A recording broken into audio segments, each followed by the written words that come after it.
I think we have started Unit 8 for the youth.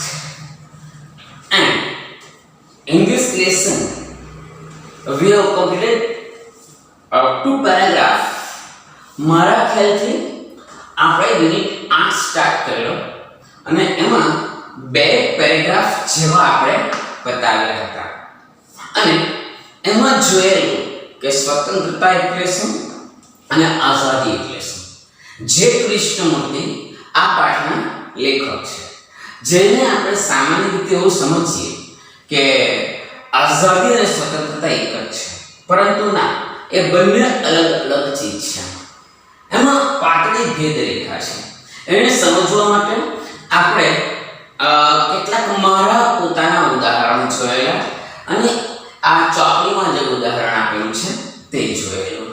એમાં આપણે એવું કંઈક જોયેલું કે તમે કદાચ કોઈક છોકરો કે કોઈક છોકરી જે છે એના એન્ગેજમેન્ટ થયેલા છે, લગ્ન કરવાના છે અને કદાચ એ લોકો પોતે કેવી રીતના લગ્ન કરવા માંગે છે, સિવિલ મેરેજ કરવા માંગે છે, પરંતુ એના ઘરેથી ના પાડે છે. આવું કંઈક આપણે જોયું અને એ લોકોએ શું કરવું પડેલું તો કે જે રીતના વિધિવત લગ્ન કરવા પડેલા. તે જ રીતના એક બીજું ઉદાહરણ જોયું. તમને મુલાકાતે જવાનું છે તો તમે સાપુતારા જવાના છે અને તમે તમારા ઘરથી પરવાનગી માંગો છો. 3 પ્રકારના જવાબ આવે છે. એવું કંઈક તો યાદ આવ્યું જ કરો.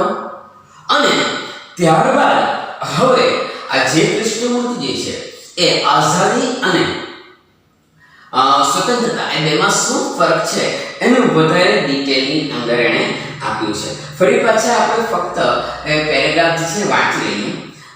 નાઉ what does it mean to be free? મુક્તિનો અર્થ શું થાય? Is freedom as a matter of being what happens to suit you, going where you like, thinking what you will? This you do anyhow. તમે શું માનો છો? મુક્તિ એટલે શું? તમને જે કંઈ કરવાનું ગમે છે, તમે જે કોઈ કામ કરવા માંગો છો તે તમે એની હાઉ કરો છો, કોઈ પણ સંજોગોમાં કરો છો. અને સ્વતંત્રતા જે છે એ ખરેખર આઝાદી નથી. Many people in the world are independent. ઘણા બધા લોકો દુનિયામાં સ્વતંત્ર છે. બટ જોજો આપ્યું છે many people in the world are independent but very few are free. આપણે જોયું છે સ્વતંત્ર દેશ ઘણા બધા છે, પરંતુ બહુ ઓછા એવા લોકો છે કે જે આઝાદ છે. But very few R free. Freedom implies great intelligence, does it not? સ્વતંત્રતા જે છે એ પોતાની બુદ્ધિમત્તા ઉપર પણ આધાર રાખે છે, નહીં કે ખરું ને? To be free is to be intelligent, but intelligence does not come into being by just wishing to be free. સ્વતંત્રતા ફક્ત આપણે ઈચ્છવાથી મળી જતી નથી, આપણે માનવાથી મળી જતી નથી. કેમ? એનું શું કારણ? જો it comes into being only when you begin to understand your whole environment, the social, religious, parental, traditional influence that are continually closing in on you. આ બધું જ આપણે જોયેલું છે.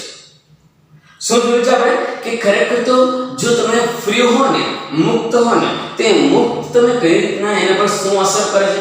પર્યાવરણ અસર કરે છે, સમાજ અસર કરે છે, ધર્મ અસર કરે છે, તમારા માતા પિતા જે છે તે પણ એના ઉપર અસર કરે છે, પ્રણાલી અસર કરે છે, પરંપરા, ટ્રેડિશન અર્થ થાય પરંપરા, એ પરંપરા અસર કરે છે.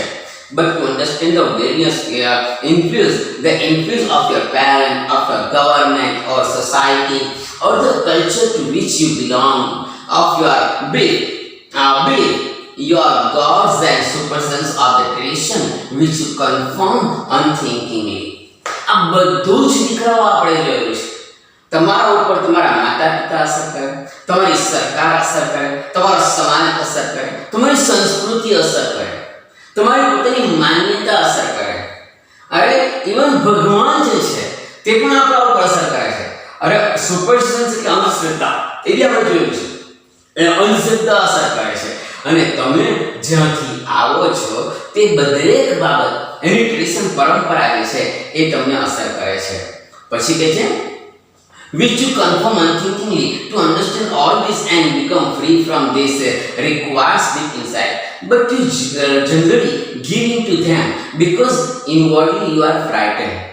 તમે એની અંદર આવી જાઓ છો, તમે સ્વતંત્ર છો, પરંતુ તમારો જે નિર્ણય તમારે લેવાનો છે એ નિર્ણય લેતી વખતે તમારા બધાનો જ વિચાર કરવો પડે. તમારે સરકારનો વિચાર કરવો, તમારા પેરેન્ટ્સનો વિચાર કરવો પડે, તમારી માન્યતાનો વિચાર કરવો પડે, તમે અંધશ્રદ્ધા હોય તો અંધશ્રદ્ધામાં માનતા હોય તો તેનો વિચાર કરવો પડે. આ બધુંનો વિચાર કરો છો, જેને કારણે તમે તમારું જે કોઈ ધારેલું કામ છે કરી શકતા નથી. એવું થવા પાછળનું કારણ તમે ગભરાઓ છો. તમને એવું થાય છે કે હું આ ન કરું તો કદાચ કંઈક થયું તો સમાજ શું કહેશે, મમ્મી પપ્પા શું કહેશે. અરે ત્યાં સુધી કે તમારા સેન્ટ પણ એના ઉપર શું કરે છે, અસર કરે છે. યાદ તો આપણે જોયું યાર, you are afraid of not having good position. જુઓ, you are afraid of not having good position. તમને કદાચ સારી સ્થાન ન મળે એ જિંદગીમાં, એના માટે તમે ગભરાઓ છો. You are afraid of what your priest will say. તમારા જે ગુરુ છે એ ગુરુ તમને શું કહેશે એવું તમે વિચારો છો. You are afraid of not following tradition, of not doing the right thing. But freedom is really a state of mind in which there is no fear or compulsion, no urge to be secure. એમ કહે છે કે તમે you are afraid not of following tradition. તમે પરંપરા જે છે પરંપરાને તમે ફોલો નહીં કરો. કેમ? તમે ગભરાઓ છો. But freedom is really a state of mind in which there is no fear or compulsion. પણ ખરેખર જે છે એ એવું કહે છે કે સ્વતંત્રતા એટલે શું? અંડરલાઈન કરો. Freedom is really a state of mind in which there is no fear or compulsion on urge to be secure.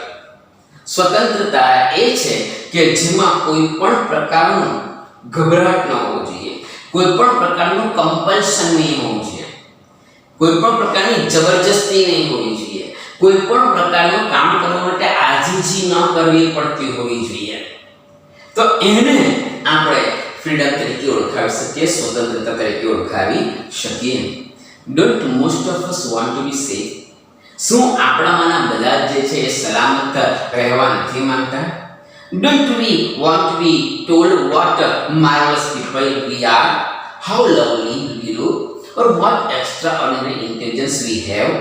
સ્વાભાવિક છે, દરેક વ્યક્તિ એ પછી કદરૂપી દેખાતી હોય, સુંદર દેખાતી હોય, હેન્ડસમ હોય, બ્યુટી હોય કે અગલી હોય, પણ દરેક વ્યક્તિ સુંદર દેખાવાનો પ્રયત્ન કરે છે અને પોતાના માટે સારું સાંભળવાનો પ્રયત્ન કરે છે.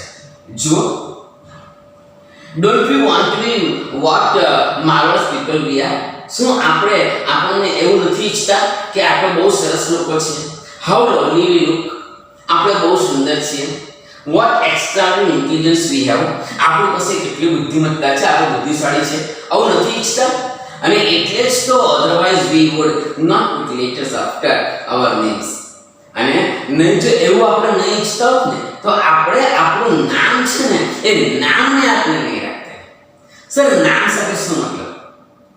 સર, તમારા માટે એવું કહેવાય કે ભાઈ ફલાણા નામની વ્યક્તિ છે બહુ ઇન્ટેલિજન્ટ છે, ફલાણા નામની વ્યક્તિ છે બહુ સુંદર દેખાય છે, ફલાણી જે વ્યક્તિ છે એ બહુ બુદ્ધિશાળી છે.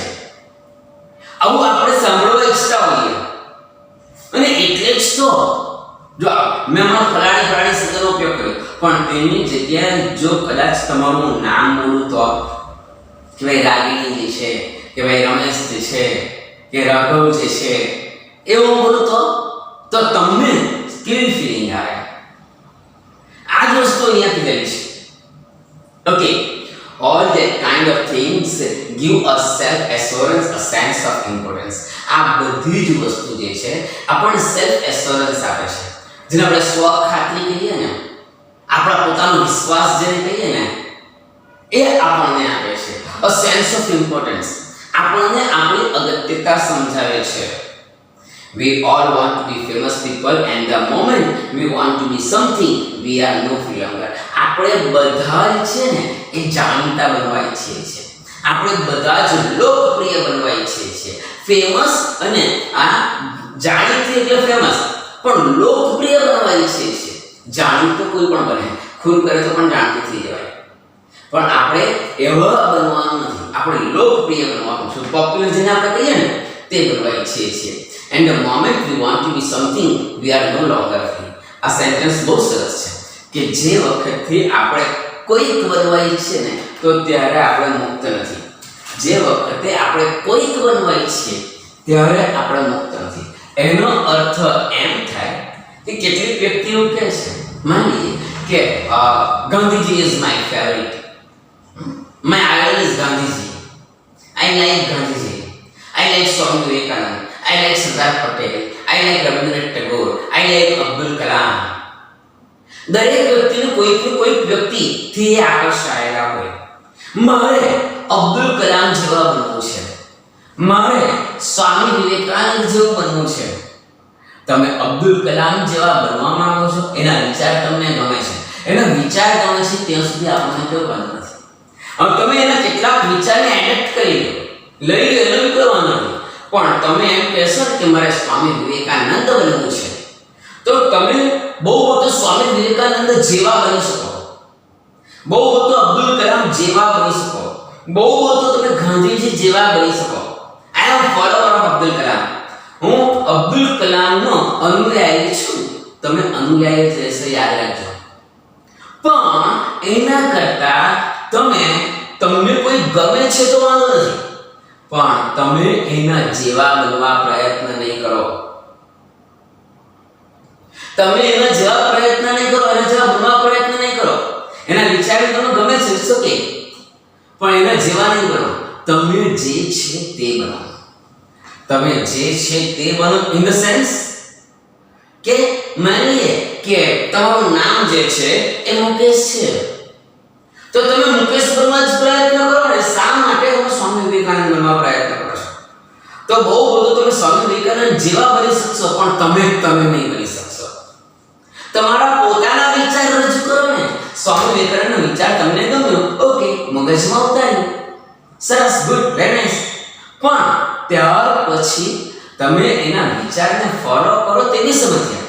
પણ તમે પછી એને જ ફોલો કર્યા કરશો ને, તો તમે પોતાના જે વિચારો છે ને, પોતાના વિચારને તમે ઇમ્પ્લિમેન્ટ નહીં કરી શકશો. એનો અર્થ એમ થાય કે તમારી આઝાદી પર તરાપ મારી ગઈ. તમે એક ઘરેડમાં આવી ગયા અને તમે કોઈકના જેવા બનવા પ્રયત્ન કર્યો, તેમાં તમે બનવાના રહી ગયા. આવું છે. એટલે મારો કહેવાનો મતલબ શું છે કે જ્યાં સુધી તમે પોતે જાતે તમે નહીં બનો ને ત્યાં સુધી તમારી આઝાદી જે છે ને એ કેટલેક અંશે મર્યાદિત બની જાય છે. તમે સેન્ટેન્સ એ આપ્યો છે, જુઓ, all we want to be famous people and the moment we want to be something. આપણે કંઈક બનવા ઈચ્છીએ ને એટલે we are no longer free. આપણે બહુ લાંબો સમય સુધી મુક્ત રહી શકતા નથી. Please see this, for it is the real key to understand a problem of freedom. આ જો અહીંથી ખરેખર આ સ્વતંત્રતાને સમજવાની જરૂર છે. સ્વતંત્રતા સમજવા માટે આ સમજવું જરૂરી છે, આ સમસ્યાને સમજવું જરૂરી છે.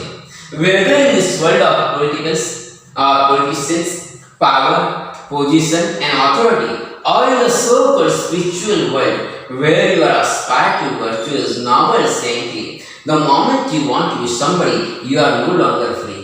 બહુ સરસ વાત કરી છે કે તમને તમારી જે કોઈ પોલિટિશિયન્સ છે, એટલે જે કોઈ રાજકીય નેતા છે, એના જેવા બનવા પ્રયત્ન કરો. તમે કોઈ પાવર પોઝિશનમાં છે એના જેવા બનવા પ્રયત્ન કરો, જેની પાસે સત્તા છે એના જેવા બનવા પ્રયત્ન કરો. તો કેમ?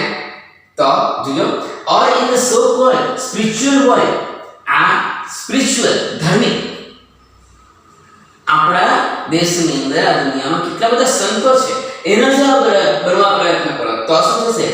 You aspire to be virtuous, noble, saintly. The moment you want to be somebody, you are no longer free. તમે કદાચ એના જેવા બની શકો, એના સંસ્કાર, એના ઊંડા વિચાર, સંતપણું, અને એક ક્ષણ કે તમે કોઈક જેવા બનવા પ્રયત્ન કરો, you are no longer free.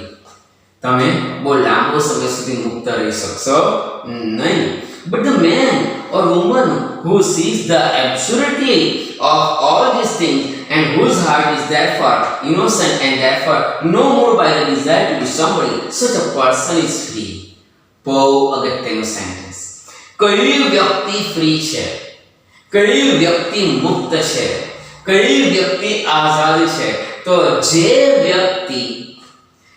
વ્યક્તિ કોઈ પણ જાતના સ્વાર્થ વગર, અર્થ વગર, જેનું હૃદય જે છે એ ઇનોસન્ટ છે, નિર્દોષ છે, કે જે બીજાના તરફ બીજાની ઈચ્છાથી નથી ચાલતો, બીજાથી એ આકર્ષાઈ જતો નથી, અથવા તો બીજાને જેવો પ્રયત્ન કરતો નથી બનવા માટે. સચ અ પર્સન ઇઝ ફ્રી. આવી વ્યક્તિ મુક્ત છે, આવી વ્યક્તિ આઝાદ છે.